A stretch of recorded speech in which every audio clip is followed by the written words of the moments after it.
Is there a race that you just like hate?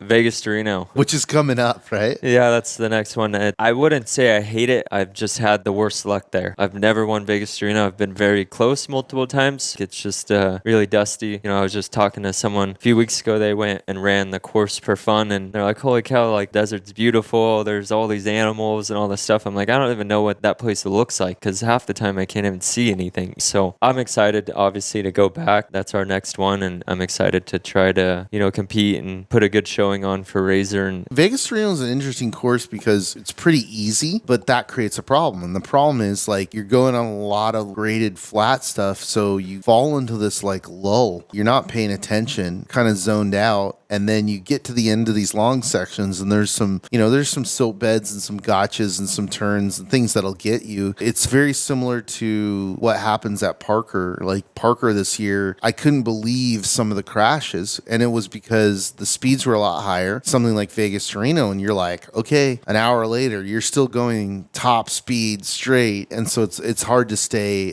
focused.